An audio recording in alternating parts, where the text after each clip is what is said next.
And this is Breaking the News, a show that breaks the week's news and asks four opinionated panellists to put it back together again. With me this week are four cracking panellists. On my right, we have Ian Smith and Jay Lafferty, and facing them are Athena Cook-Blenu and Scott Agnew. In the news this week, researchers have deciphered part of a Roman papyrus scroll that was turned into a lump of carbon when Mount Vesuvius erupted nearly 2,000 years ago. Only a few Greek letters have been deciphered so far and roughly translate to, shh, can you hear something? A van containing 2,500 pies destined for a Christmas market has been stolen, prompting an appeal from a Michelin-starred chef. The chef is dismayed by the robbery, which at £10 a pie was meant to have taken place in the market. And a rare book annotated by Kirkcaldy-born philosopher and economist Adam Smith is to go on display in his hometown in Fife. Fifers are reportedly very excited by the news. Wow, a book! Right, you've met the panel. Let's crack on with round one!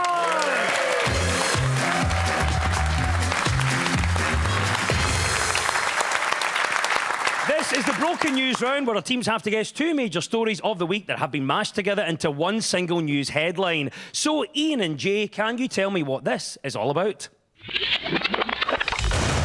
Finance Secretary Shona Robertson has been promising to impose martial law. In a statement at Holyrood, Shona Robertson's tax and spending plans for next year Threw the country into chaos after MPs voted to block it.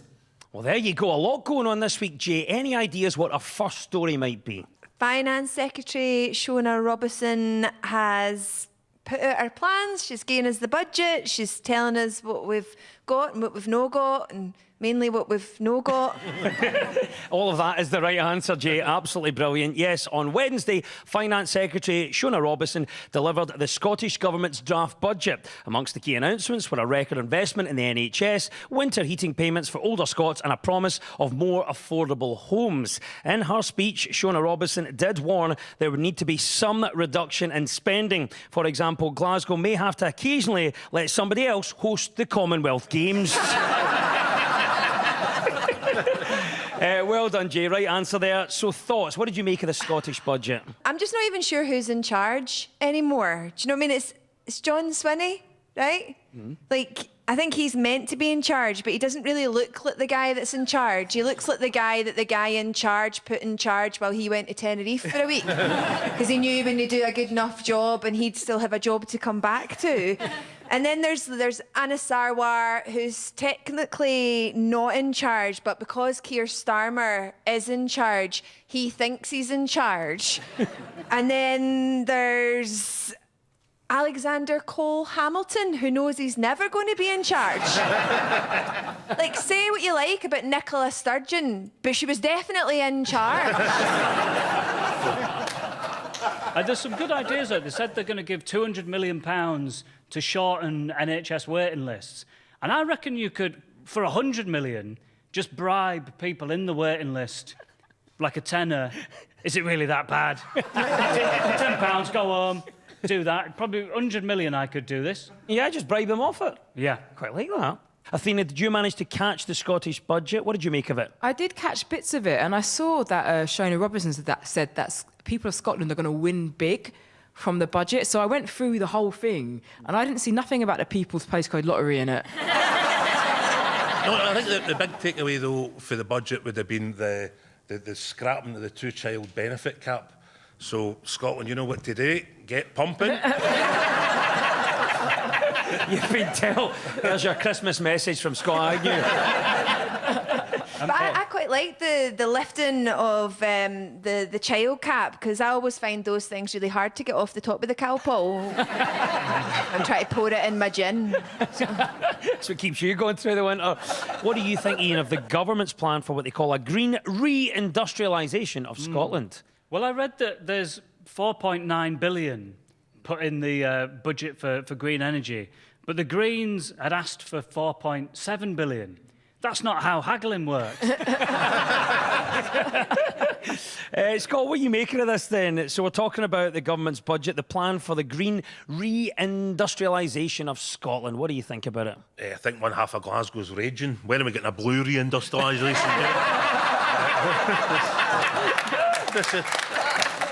The SNP, of course, will need the support of some opposition MSPs if their budget is to get voted through in February. The Scottish Lib Dems say they will not support the budget if it contains a single penny promoting independence, whilst the Scottish Greens say they can't support the budget because they're in the huff. Second story then. Any thoughts as to what that might be, Scott? I think this is the attempt by the South Korean president to stage a coup by himself, right? Without the backing of anybody, frankly. Do you know, the only way I can say, he made a right Liz Truss of that, did you know? Is the right answer. Well done, Scott. Yes, on Tuesday of this week, South Korea's president threw the parliament into chaos when he announced martial law during a late-night national address. President Yoon was quickly forced to backtrack as MPs voted to block the order, and he now faces impeachment proceedings. Martial law, of course, is when civilian rights and ordinary law is suspended. It's basically what happens every Christmas Eve at East Kilbride Shopping Centre. Athena, I don't know if you managed to catch this story. What do you think? Have we just witnessed the world's shortest coup? I think we did, and I feel sorry for the guy because I, like him, I don't like mornings either. I've often gotten out of bed and been like, oh, just get the military in. I don't want to leave the house. Let's put on some martial law. And then once the sun comes up and you wake up and you've had your coffee, you ever had your coffee and realised, oh no, I did something before my coffee. That was really bad. And now I've got to undo it. This guy, he has just lost it, really. And now it's embarrassing because anything you say you're going to do, if you don't do it, it's embarrassing. Like if you say, oh, might get into pottery. And then a year later, someone's like, have you done any pots? You're like, no, I never did that. But it's a lot worse when you try and do martial law. I'm going to impose martial law. The police are going to run these. And then the next day, be like, yeah, no, I'm not going to bother with that, actually. Yeah, no one seemed to like it. Jay, what are you thinking about this then? Huge news coming out of South Korea. What do you think about this story? Was this the world's shortest coup? It's difficult to understand if it's the world's shortest coup or if it was just very far away. I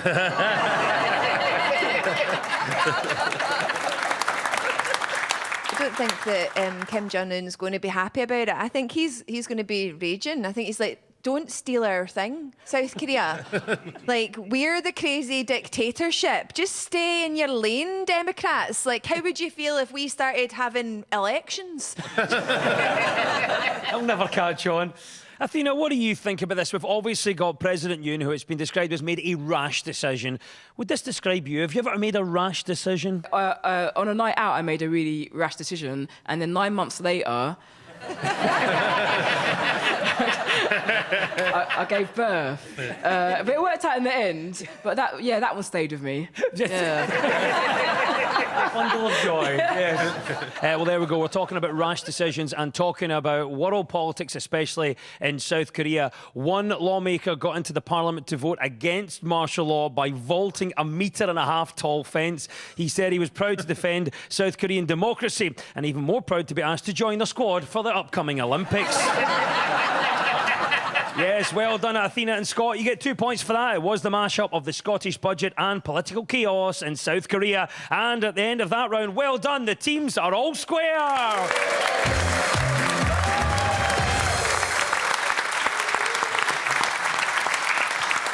Now, much of our news is about public opinion, so to find out what stories people are talking about, we spoke to two friends of the show, Still Game star Mark Cox and actor Maureen Beattie. So firstly, what do you think Maureen is talking about here? I kind of think that these things are better to be organic. But then I started thinking about, loneliness and the impact that that can have. And with the numbers they're getting, it's obviously fulfilling a need. Friendship is such an important thing, and it's going to impact all kinds of people's lives in a really good way. Yeah, this is about students at Glasgow University. They started friendship matchmaking groups.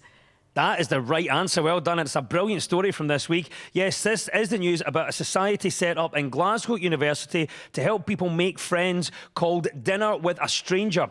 200 people signed up initially and the numbers have grown since then. Yes, Dinner with a Stranger was set up in Glasgow, but of course the best way to make new friends in Glasgow is by taking a bag of cans with you on the night bus. That's how Athena got here today as well. Great answer, Athena. What do you think about this? Does this sound like a good club to you? So at first I thought, God, young people are so ridiculous. Do you know what I mean? Just talk to other humans. But then I thought, actually, we need this as older people because it's really gross being 43 years old and trying to make new friends. People think you're psychotic. I thought when my daughter started school, I'd like make friends with other parents in the playground. But do you know how creepy you sound when you go up to someone your own age and go, "Would you want to be my friend?" What do you think, Scott? This has been kicked off here in Glasgow. Does it sound like a good club to you? It sounds thoroughly depressing, quite frankly. Do you know what I mean? But I mean, was that not what Freshers' Week was for at uni? Right? You go away out, you get out your bin all week, and the ones that you recognised at the end of the week when you sobered up, they were your pals, right? Yeah. I mean, I never went to uni. I had 2 months at Bell College in Hamilton, right? And I woke up in the mature student's flat in Clydebank with him in his pants, wearing nothing but his pants and a sooty puppet, going, "Somebody wants a hug."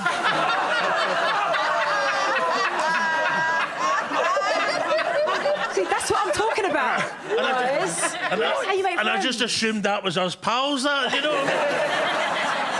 What a story we've got here. Ian, you're a visitor to Glasgow. You've heard about this club that's been set up. Does it sound like a good club to you? I mean, the ethos behind it sounds good. The name is not good. Dinner with a Stranger. We might as well call it Three-Course Sit Down with a Serial Killer. Doesn't sound good. I had a very quick brainstorm, because it's supposed to be not for relationships, just friendships. No banging, just hanging.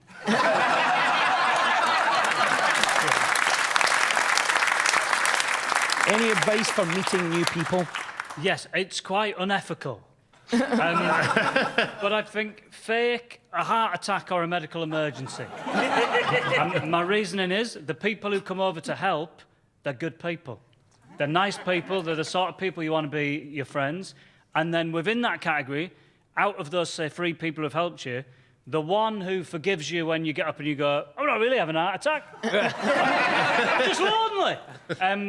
The 2 will walk away, but one will be like, "Oh, I understand." And you found someone who's forgiving. You found someone who's a medical professional. It's the perfect route.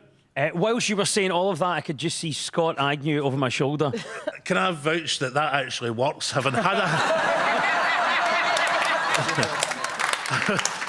having had a heart attack and 3 cardiac arrests, I still go out for pints with my paramedic, right?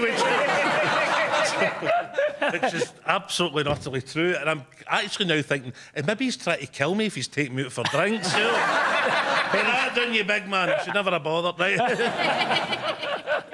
And there we have it. Of course, we've got a new friendship club if you want to join it. Yes, the club is called Dinner with a Stranger, which is also the seating policy at Wagamama's. Now to you, Jay and Ian, it's your turn. What do you think Mark is talking about here? I'm not against this, but I would like to be the one that chooses.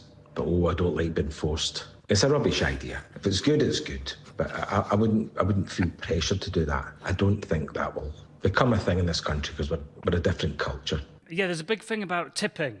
Yes, Ian, that was the right answer. New data shows that we here in the UK are not bowing to pressure to start tipping like the Americans do. It's common practice in the States to tip around 20% for many services, but evidence shows that we prefer to stick to tipping traditional services like restaurants and usually give on average about 10%. Yes, the standard levels of tipping in the UK are 10% if you're happy, 15% if you're delighted, and 20% if you're steaming.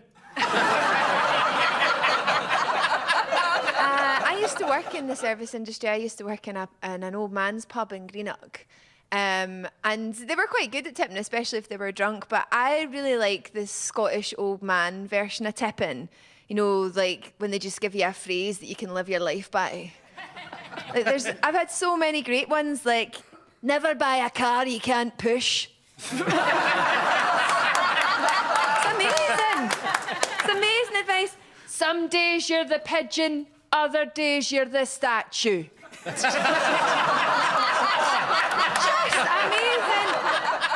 Do you think, Athena, that this style of tipping has gone too far? It hasn't gone too far, but the thing about tipping being a big thing in America, there's something that goes with that, customer service. So tipping is big in America. Customer service is big in America too. So you get what you pay for. I went to a bakery the other day and it had these amazing biscuits. So I said, oh, do you have any vegan ones? Because I'm vegan. And the person said, yeah, of course. So I said, which ones are vegan? She said, I don't know. Let's go around the houses nice and quick fire on this question. Who in our society really deserves a tip? Topical radio show panellists.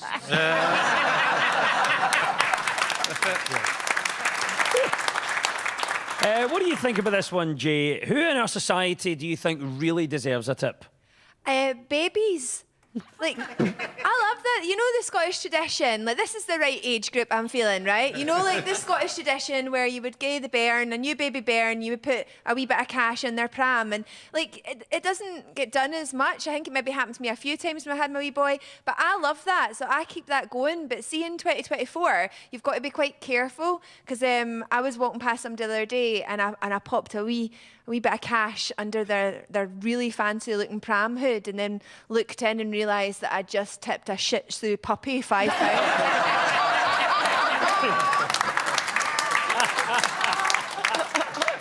I went to a good home, Jay. I wouldn't worry about that.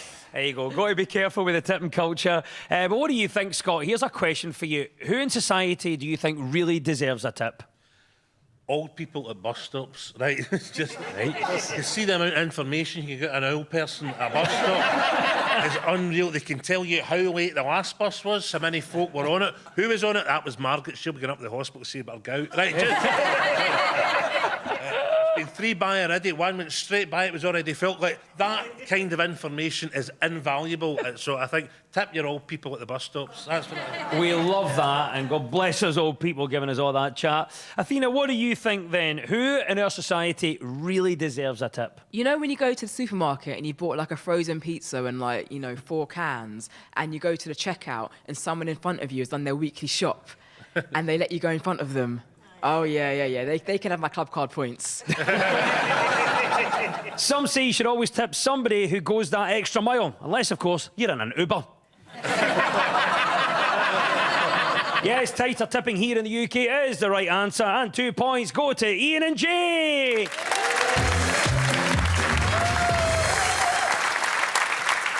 This is Breaking the News from BBC Scotland with me, Des Clark. Now, this round is all about who's in the news. I will play you a clip of a mystery person. All you have to do is tell me who it is. So, Ian and Jay, you're up first this time. Who is this?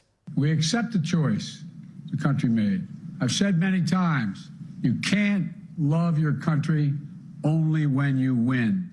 That is the voice of soon-to-be former President Joe Biden. Yes, this week, US President Joe Biden issued an official pardon for his son Hunter, who was set to face sentencing this month on federal felony gun and tax convictions. The move has brought criticism from Republicans, as Biden had previously said that he would not pardon his son. In response, President-elect Donald Trump called the pardoning an abuse and miscarriage of justice, adding, "I'm so proud of Joe. Finally, he's acting like a president should. Well done."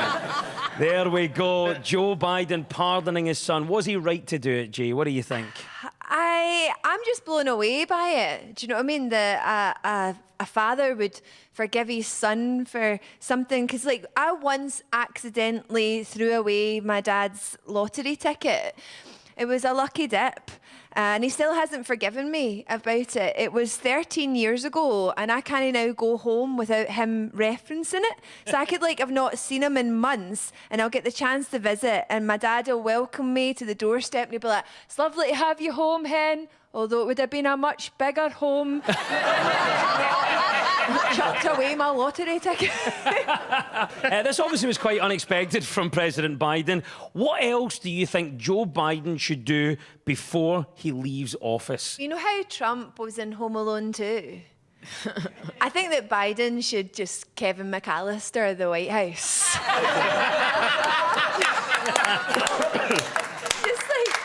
Just before he leaves, just set all the traps and like Home Alone the house. Trump gets off the helicopter and he's on the White House lawn and he walks up the steps and he opens the front door and a blowtorch sets his wig on fire and a plant pot lands in Melania's head. Do you know what I mean? I think it would just be fun. I love that, actually. Yeah, just rig the house up. And you're like, Donald! I think you've just got to change the Wi-Fi password. Passwords are the most infuriating thing. And even more so now, anytime I try and write a new password, then the internet tells me that my password isn't strong enough. Yeah. And they then suggest a password which is so unbelievably strong, I won't remember it, which is the only thing this is for. So that's driving me mad at the minute. Can I ask you a question? Of course you can. Do you know the password for my Gmail account? I don't know if this is a trick question, but I don't know. You don't? No. Then it's strong enough. Yeah.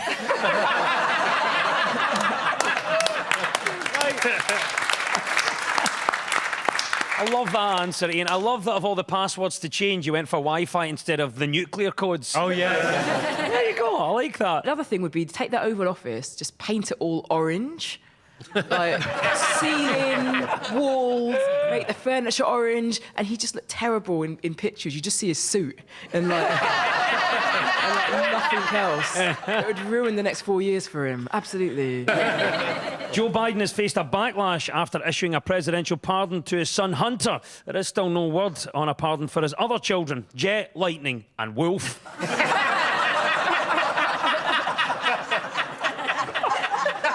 Right, over to you, Athena and Scott. It's your turn. Who is this and why are they in the news?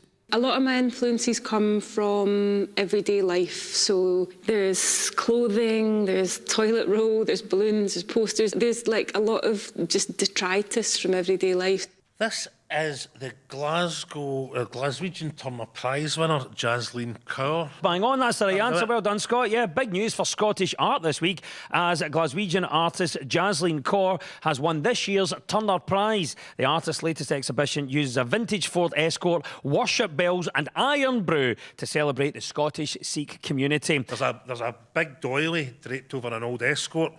And I thought to myself when I seen it, you've draped that doily over an old Ford Escort. I'm like, that's never going to save you from having to scrape the frost off your windscreen, right? Yeah.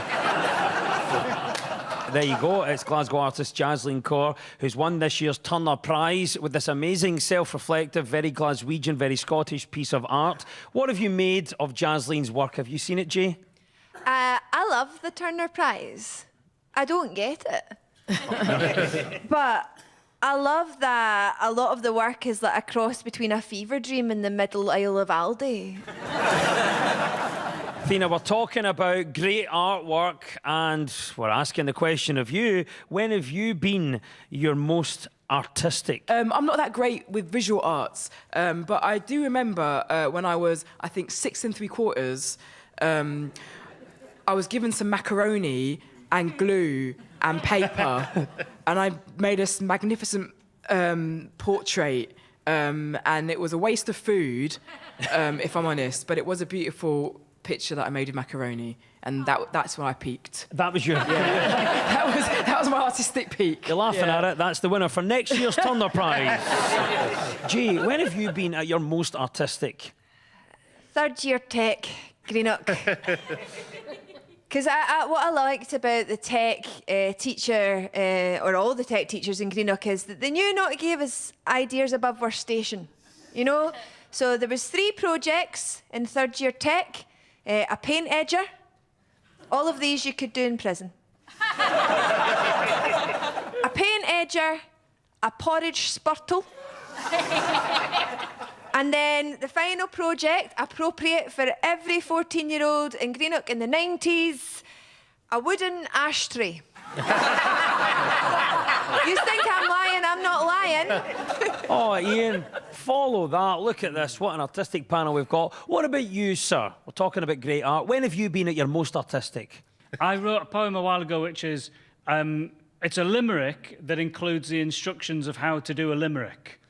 So I'll do that for you. A limerick's always 5 lines long and said a little bit like a song. When it comes to the lines, the first 2 pairs rhyme and the 5th line is supposed to rhyme with the line at the beginning. Yeah, it's hard. It is hard. Artists and now Turner Prize winner Jasleen Kaur is the right answer, and 2 points go to Athena and Scott.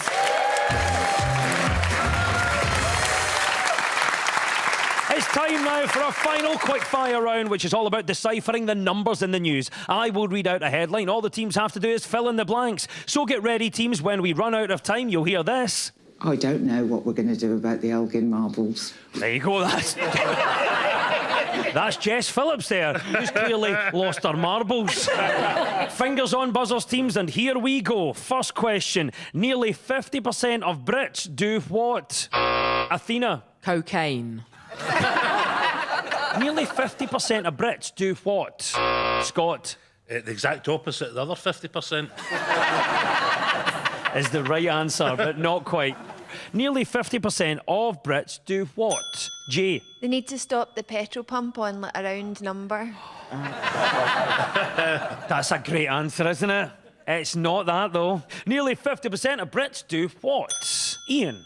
Fractions, and the other 2/3 don't.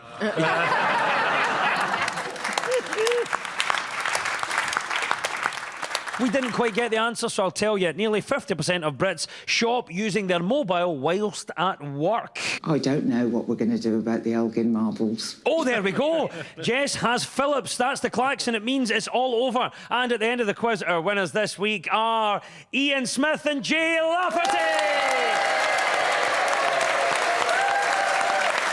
And commiserations to Athena Kugblenu and Scott Agnew.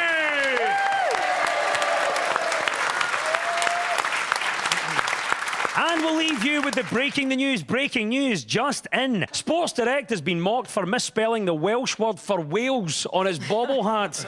The manager responsible said they felt like a massive mug, which luckily they could pick up in store for just £2.50. A serial world record breaker reclaimed 2 of his former titles by drinking litres of lemon juice and lime juice in a day. That night, he said he was able to both use the toilet and clean it at the same time.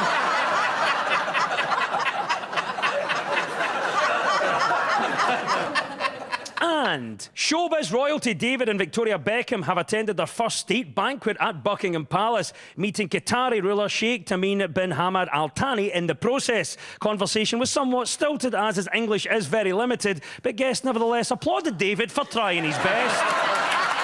The news is broken. I've been Des Clark. Goodbye!